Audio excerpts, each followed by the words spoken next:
So, Vanessa, welcome to Writes4Women. It's great to have you back. And for those who might be listening out there, this is our second chat in a month or so because Vanessa's recording that I did with her was the only recording that I actually lost when my computer decided to crash. So we're back for round 2 and doing it all again. So thanks for that, Vanessa. Thank you for having me again. Hopefully you won't fall asleep with the same answers. I'm positive I won't. So let's get started. The Valley of Lost Stories is a beautiful novel about 4 women. It's a group of school mums who venture off to a hidden valley on a getaway, but things do go wrong quite quickly for them. Could you just tell us a little bit more about that? Yeah, so these 4 women and their children are invited to a remote valley, the Capertee Valley, which is about 3 hours west of Sydney, and they kind of don't know what to expect. But they get there, there's nothing really there except for this beautiful restored Art Deco hotel and the crumbling remains of this old mining town, which is now essentially a ghost town.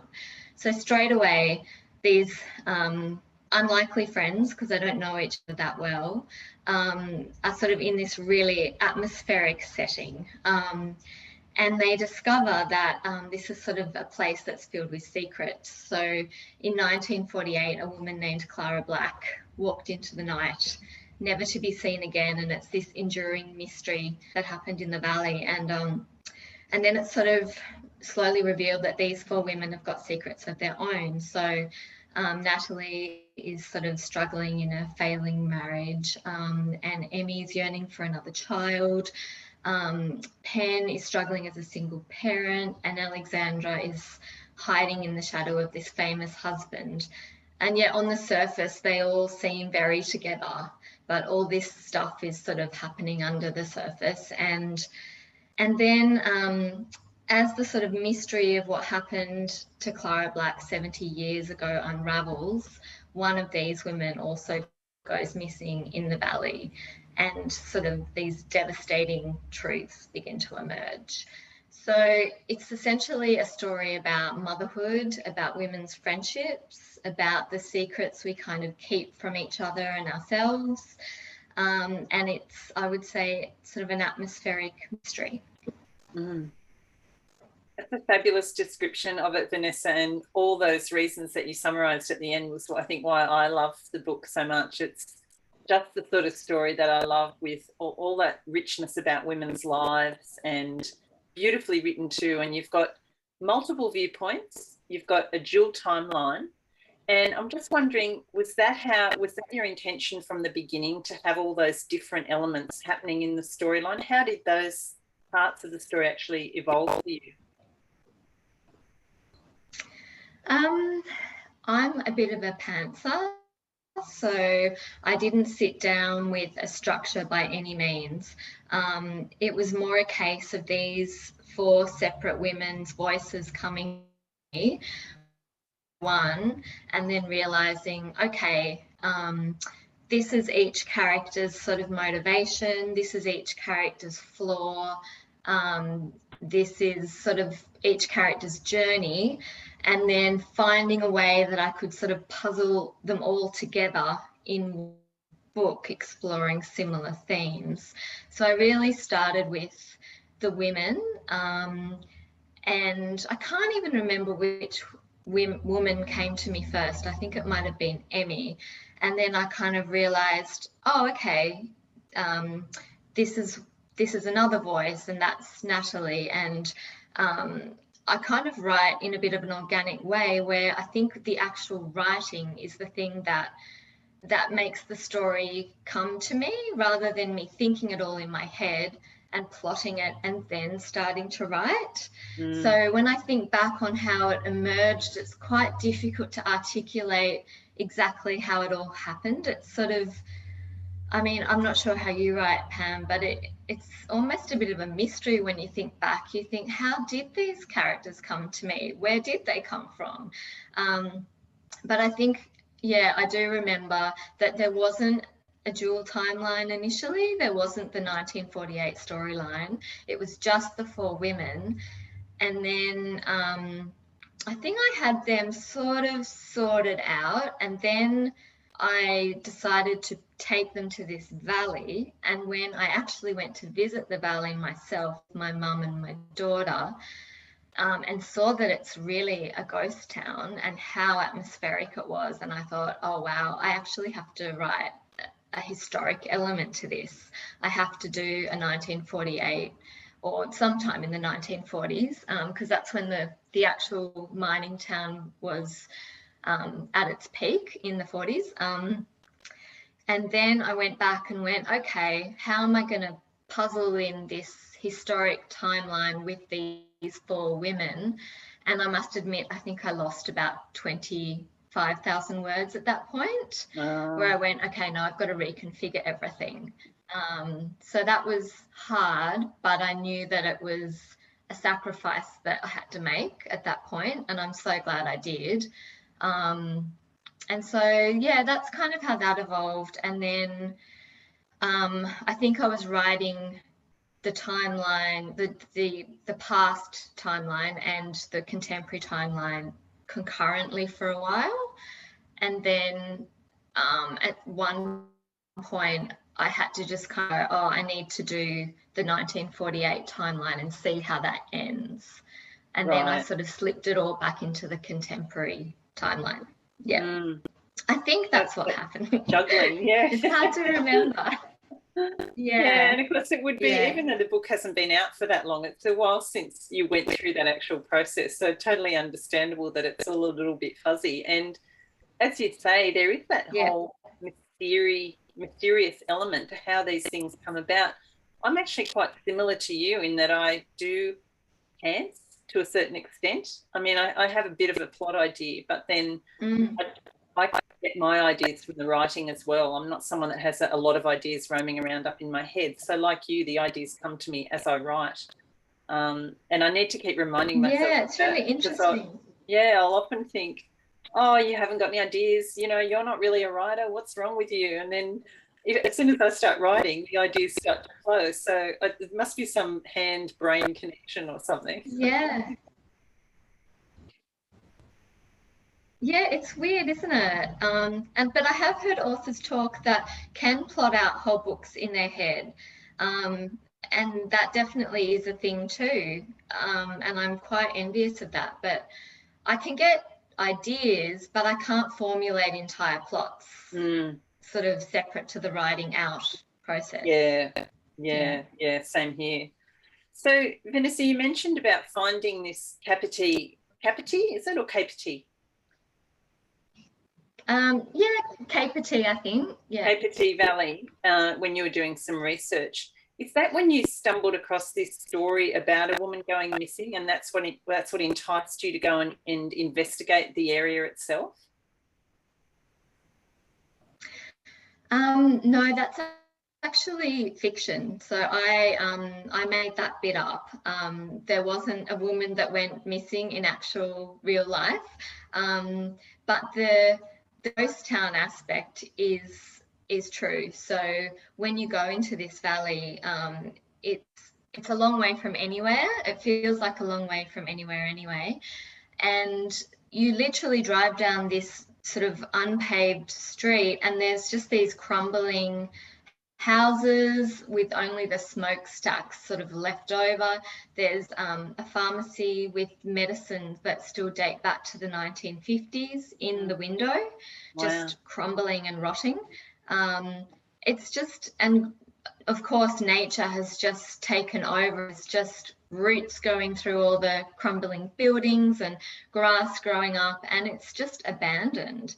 And there's this whole area that I think they actually do tours on a weekend of the mine. I didn't get to go through the mine, but it's an entire crumbling mine that is there with like all this sort of old rotting industry and metals and yeah, as soon as I went there, I was just like, wow, I didn't know about this place.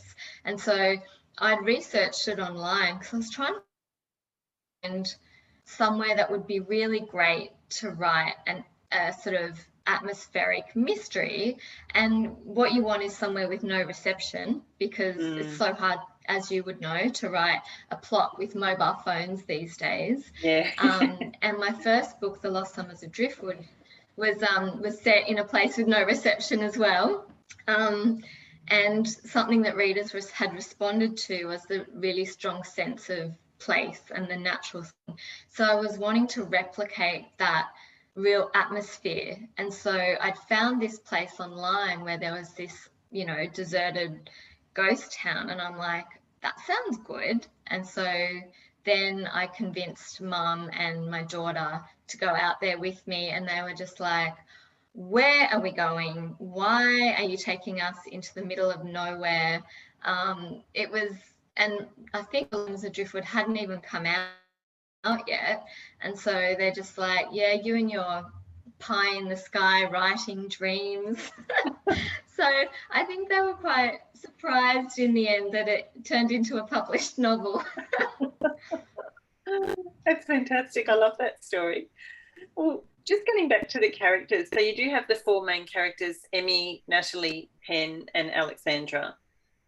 They are all quite different. So, you know, you are someone that learns about the characters and learns the story as you write. Were any of those characters sort of easier to develop for you? How did that process happen in developing those four characters and their storylines? I think probably the easiest one to write was maybe Alexandra, who is probably the most different to me. She's got kind of a bit of a acerbic wit, and she's quite blunt, and she's probably the most unlikable character of all four women. But I just found her voice came through so distinctly. I don't know if you ever get that with characters, Pam, but you're just like, this is so much fun to write this character, and she's just there at the tip of my fingertips when I sit down. That's great. And yeah, it's weird because it's not always the most likable character that is the easiest to write. In fact, I think it's harder to write the likable characters. And that will be sometimes feedback from my editor who are like, can we make this character a bit more likable? Because I tend to really enjoy writing people's flaws and being really truthful about their struggles. And sometimes I think, I struggle to write a really likable character. But having said that, I think there are two really likable ones, Natalie and Emmy. Also, I've been told. So people that have read it have said that they relate to both of those women the most. And it's interesting. I don't always know until the book has had feedback who people will resonate with the most, because I empathize. I'm such an empathetic person. I empathize with all of them. I'm like, how can you not love all of them? But yeah,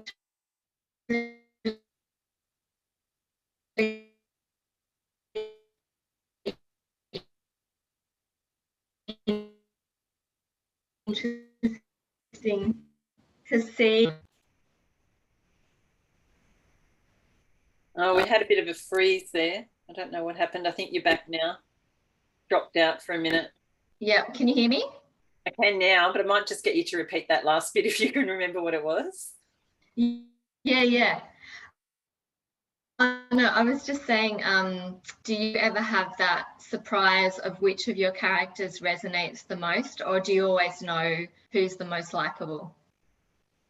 I think it's hard as the author, because you do, I guess you know more about them even in your head than what's on the page that comes out for readers. But I think it is that thing, like you say, that different aspects of characters, you know, resonate with readers differently.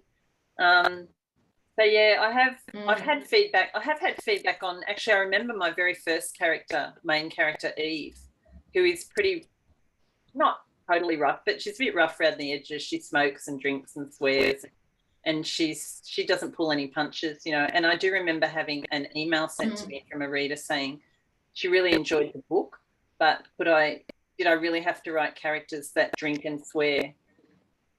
And it was weird because it's like, well, I'm sorry if that offended you, but that's who she is, and there are people like that in real life. So absolutely, I know, and it's that's really hard, isn't it? yeah.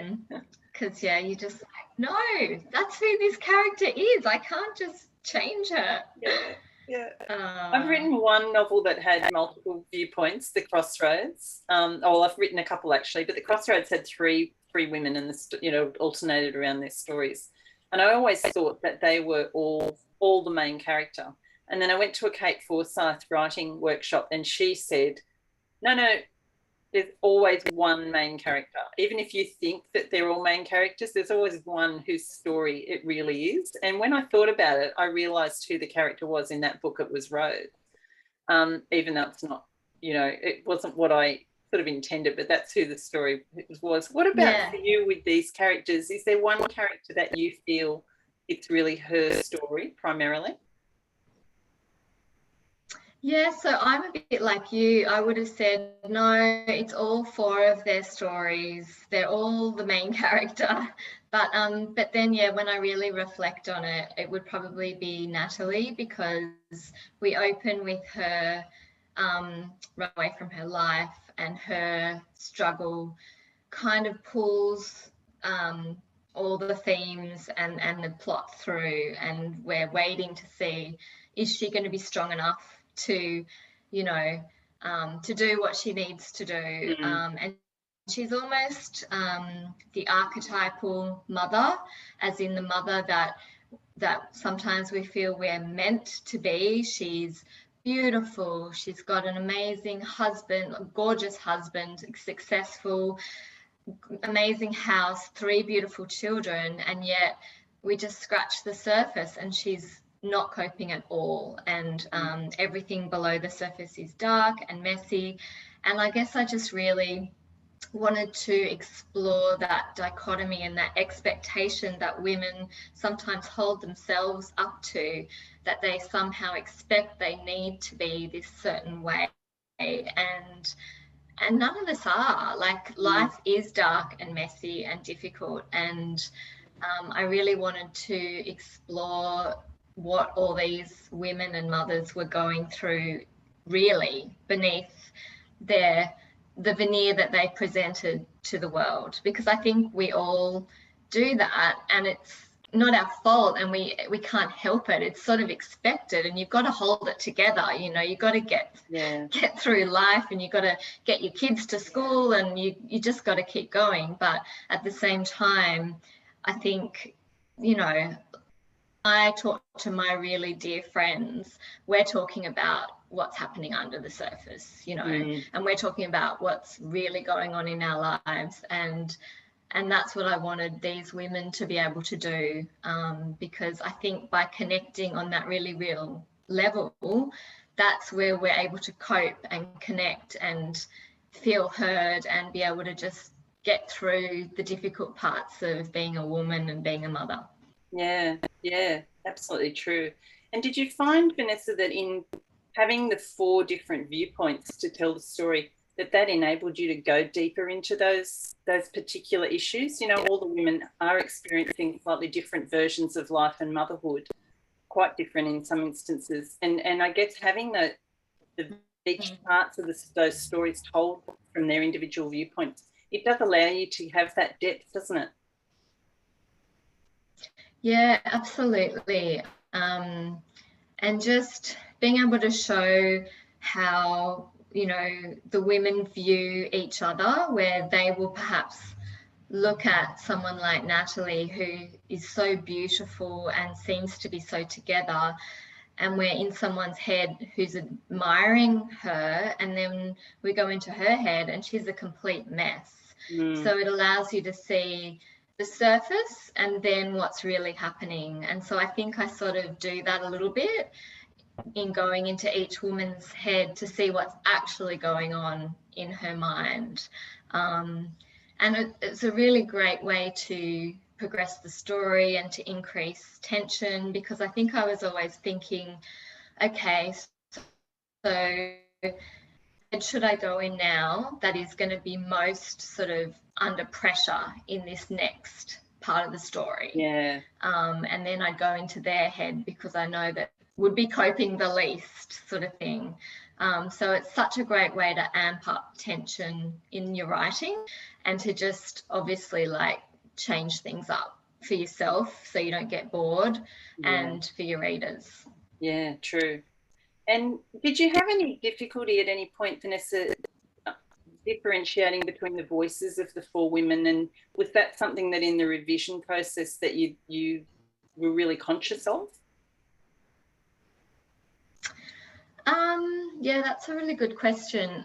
I think that the women all had pretty distinctive voices. So that was one of the first bits of feedback I got from my editor. She said that's actually what's so important. If you're going to have that many multiple viewpoints, that having really distinct characters, voices, and sort of motivations is just imperative for the reader to not get confused. And I didn't actually have to do a lot of work on that. So I think somehow I was able to delineate the different women quite distinctly. And I'm not actually entirely sure how I did that. It was really easy with, as I said, Alexandra, who was more sort of wry and like sort of dark in her tone. And perhaps Natalie and Emmy are sort of a little bit more similar. So that was maybe something I had to work on a little bit with the two of them. And then Pen sort of seemed quite different to all three of them. So yeah, it wasn't something I had to pay particular attention to, but I think that was the only reason that the story worked, because otherwise you'd just get too confused as to who was who. So I'd say that that's such an important tip for when you're writing multiple points of view, that you just get those different character voices or whatever it is, like just that, even the language that they use or the dialogue, that it has to be quite distinct one from the other. Yeah. And they are, which, as you say, it works so well because they are all quite different to each other. And what about in the historical timeline, Vanessa? We have Clara Black, who appears briefly, and the other character there is, of course, is Jean. How did you go about developing her storyline? Was it along the same lines where you just sort of let your imagination go and thought about what it would be like to be living in that valley back in the 1940s? Yeah, so I did some research after I'd been into the valley and seen, the crumbling remains and felt the atmosphere there. I then went and found a really great resource by a woman called Leonie Knapman, who had grown up in the valley as a child and written this kind of exhaustive account of, it's called Glen Davis, a shale oil ghost town, and it's almost like an encyclopedia of everything to do with the history of the valley. There's very little written online, so I had to search for this in like antique bookshops. Finally I found it, and I just I really researched into what it was like for a woman living in this remote valley in the 1940s, where it was freezing in winter, boiling in summer. There was no real fresh water. There were bushfires, there were floods. When they first came to the valley, they were living in sort of tents and things. I mean, it was so difficult. They had children there, and the men were all off working in the mines, and the women were just trying to make do in the middle of nowhere. And you just kind of think back to that and you think, gosh, women, Australian women are tough, like what they actually would have lived through during that time. And so I think just, having that helped me to come up with the character of Jean. But having said that, I'm not sure exactly where she came from. I just, again, started writing, and there was this woman who was yearning for another life outside the valley, and she was feeling really trapped. And I think what I start with characters is a feeling, like they're in some kind of turmoil and there's just this overwhelming feeling, and then I follow that feeling and the character sort of comes from that. I don't know, is that what you work with as well? Like sometimes it's just this, like a really vague feeling, and you go with that and it sort of leads you somewhere. Yeah, I think I do too, actually, because one thing that I've discussed a little bit on the podcast before is I think I've got a thing, I think it's called Anastasia, where you, something like that, where you actually don't see pictures in your head. So I don't actually get like a visual movie running through my head like a lot of people do, which is actually kind of annoying. I wish I did. But I still somehow see it. I don't know whether it's the sixth sense or the intuition or something. And I think I do go on feeling rather than that visual thing. You know, I'm still able to describe things, I think. But I don't actually get the movie. So feelings and emotions are really important for me as well. That's so fascinating. That's just really amazing. When did you realize that you had that? Well, actually, I sort of thought for a while, you know, people say, oh, it's just like a movie running in my head. And I'll think, oh, yeah, I don't really have that. You know, I'll say, oh, yeah, I know what you mean. But inside I felt, oh, what's wrong with me? You know, I don't have movies in my head. So I've always kept it pretty quiet. And then actually Kelly Rimmer was talking about it online one day. And we were chatting about it. And I said, you know what? I've got that.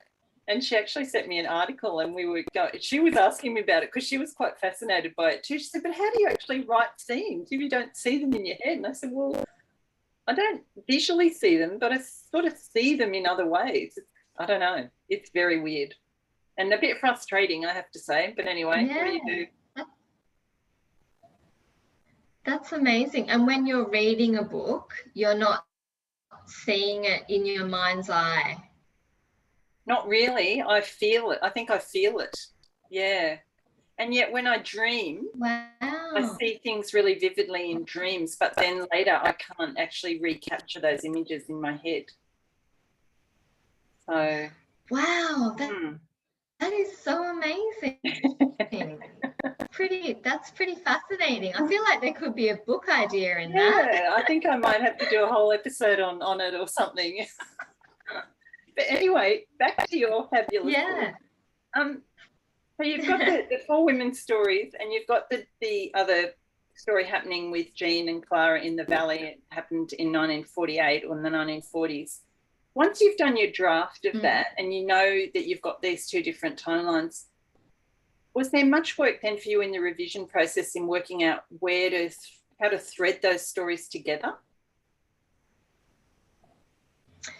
I mean, I think there was a little bit of shifting around, but I think my first draft is fairly exhaustive. So I'm not one of these writers that bang out the entire first draft in 3 months, which I know some authors do, like get the bare bones down. I don't do that. Once my first draft is done, I mean, it's pretty much ready to send to my editor. I've got to go over it again, but it takes me, you know, a year, if not longer. And I've sort of tracked it all very much as I go. And so when I sit down the next day to write, I'll go over what I've done the day before. So I think the whole time I'm writing the first draft, I am piecing it all together. So Yeah, and I just write in Word. I don't use Scrivener, so which I'm tempted to though, because it was difficult because you're scrolling through thousands, like hundreds of words. Yeah. To try and work out, oh, hang on, where did I put that bit where she goes and does that? You know, that needs to change to somewhere else, and that's a pain. Yeah. But I write chronologically, so I think that makes it a lot easier for myself. So I do see it as a movie in my head, and it's weird. I've got the worst memory on the entire planet. I can't remember anything ever, but I kind of can remember the entire details of a novel. Great. It's really weird. That's all you need, I'll be really. like, okay, well, but I can't remember someone's mobile phone, number. So yeah, I kind of have to rely on that. But yeah, it can be a pain, I tell you. And so, you mentioned before, Vanessa, about how having the multiple viewpoints and having the, the dual timeline, it does allow you to build tension and suspense. Is this something that you're very conscious of when you are doing that first draft, that you sort of think, okay, I need to stop this particular bit of the story here and then switch to the character who's got the most at stake in the next scene? Is that how your brain works when you're doing that? Yeah, I think so. And I think it's probably something I probably learned instinctively through being a journalist, where you just know that you have to keep people's attention, and you just have to keep the tension. And so I am a fan of, the cliffhanger line at the end of the chapter. And then you can flash back to, like, the other timeline, and then the reader's like, oh, but I wanted to know more. Yeah. So I think, yeah, that's a great way to keep the tension going. And it's interesting because I consider the way I write to be quite slow paced in some senses, but then people will say, no, it wasn't slow. It kept the tension, but I'm not even really aware that I'm overtly doing it. So I think it must be something that I've, just internalized through years of writing as a journalist. Yeah. Which is great, because obviously that's pretty key to getting a book, that people just keep wanting to read. And I think I've been reflecting on it, and I think because I don't go in with a big plot, the only thing I've really got is just that knowledge that I just have to keep pulling the tension tight, because otherwise, it's all going to fall to the floor, because I don't really know where I'm going, if you know what I mean. Yeah, no, I do. And I love that image of you, pulling the thread almost and pulling it tighter and tighter as the story continues. That's great. Yeah. Yeah, so this device really of having multiple viewpoints, and then having, if you want to throw in like an additional timeline as well, it is a really good way of keeping the reader interested. And it's almost like you're holding your breath as over one chapter while you wait to see what happens to that character that you've just read about, isn't it? I always remember reading the book A Suitable Boy by Vikram Seth many years ago, and it was probably one of the first books that I read, and he jumps between, different members of two different families. And I was very much into that, thinking, oh, but I just want to know what happens to this family. But then you get so engrossed in the next storyline that you'd sort of almost forget about the other character until you came back to them. So I think it is a really great device for developing tension and creating that suspense for the reader. Absolutely. Yeah. And I hadn't, the Lost Summers of Driftwood, it was all from one point of view. So, I mean, I had a flashback to when they were kids, and that was in one of the other characters' minds, but I really only had the two. So yeah, this was sort of an experiment for me. And I'm not sure whether I'll be able to ever just go back to having one point of view again, because I find it so much easier to, because when when you're writing a novel, you get to the middle and you're like, oh my gosh, where on earth am I going to take this now? Like, and I think if you've got those multiple voices, it's so much easier to go, okay, well, I'll go into her brain for a while. It just gives you so many more options to keep the story going. Yeah, for sure. And even though you write intuitively, Vanessa, I know that timelines are the bane of many writers' existence, including mine. I'm someone that I'll just write and I'll think, oh, I'll fix that up later. I'll worry about the timeline later. And then, of course, when I actually have to try and fix that up, it's a total headache. Did you have that experience, or is it something that you were really conscious of keeping on top of as you wrote? Yeah, I think I kept on top of it as I wrote. But having said that, I finished the 1948 timeline, like I probably interspersed it for the first half, and then I just thought, no, I need to just write the rest of the historical timeline separate to the contemporary women, because I was kind of getting a bit frustrated going between them, and I needed to know where the historical timeline was really heading.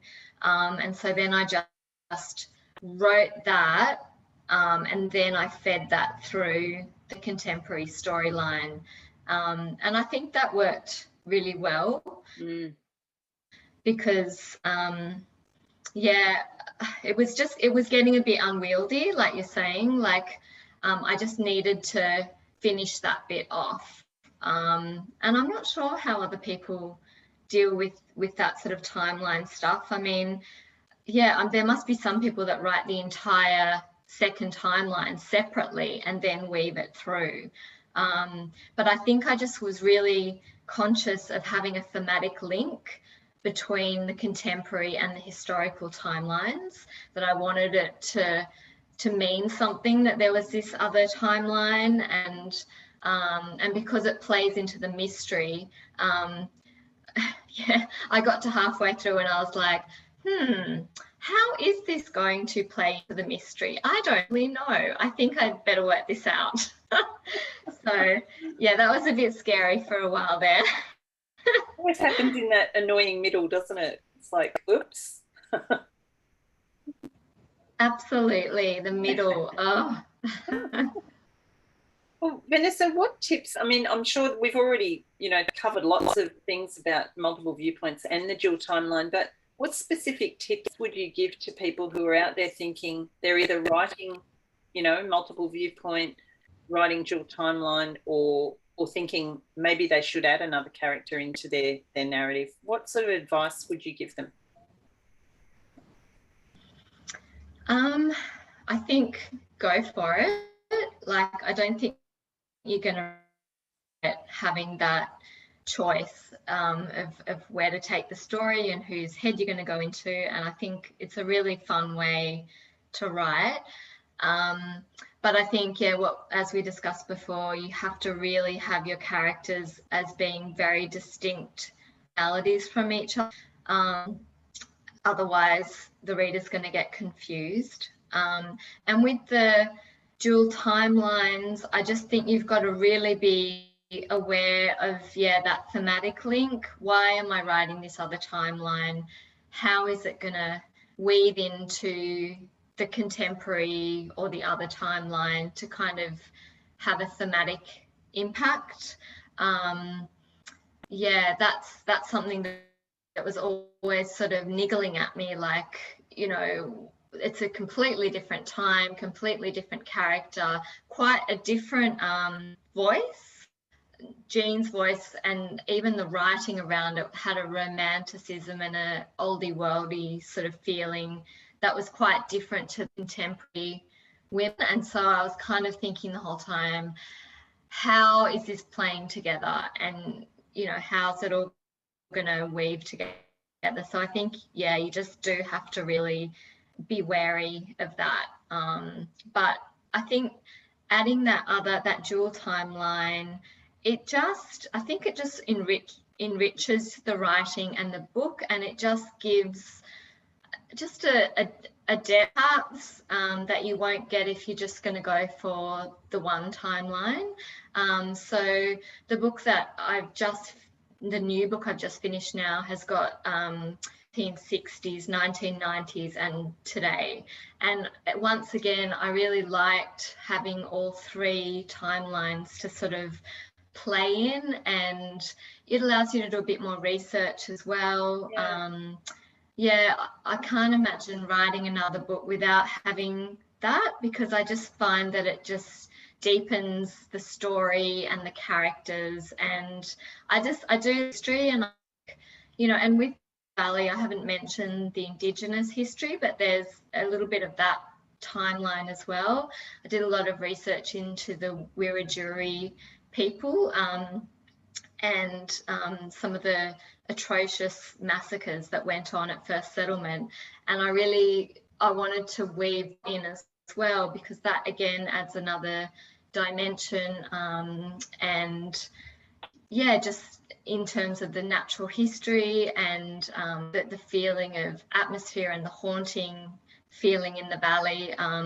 So yeah, I really think that having those multiple timelines, it gives that depth. Yeah, that's a great answer.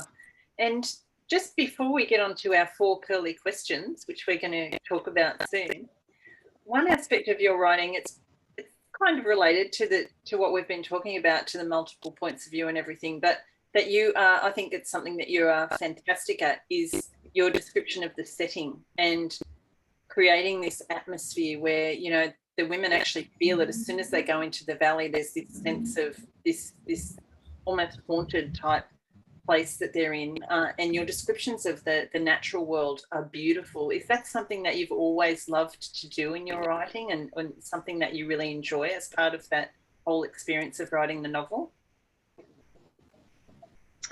Oh, thanks so much, Pam. Yeah, I think that that's the part of writing that comes more naturally to me. I really struggle with plot and story, but the actual just description and the inspiration I feel about nature, and immersing myself in terms of the smells and the whole feeling, using writing to express the feeling of a place is something I just love to do. And it's interesting, when I wrote the Lost Summers of Driftwood, my editor was like, can we stop it with the smells? Like, you have so many descriptions of smells in this book. And I'm like, but it smells like fish, and it smells like river salt, and I mean, I did take some of them out, but I also argued to keep some of it. And then when the book came out, people really responded to that. They were like, I felt like I was right there on the river. I could smell it. And I'm like, yep, there you go. They could smell it. Editor. So, yeah, right. Take that. Yeah, sensory writing really that is the part of writing that I love. Yeah, it does help bring it to life, I think, for sure. Well, that's the main part of the discussion around dual timelines and multiple points of view, which has been fantastic. And I know there's lots of detail in there for people who are listening and people who are writing anything along those lines. But we're about to launch into our 4 curly questions, which is part of the extended edition for this particular episode, which will go out to some of the Patreon supporters at the community level at Patreon. So if anybody is interested in finding out more about that, they can look it up on Writes4Women.com, the website, and go to the information about the Patreon support, and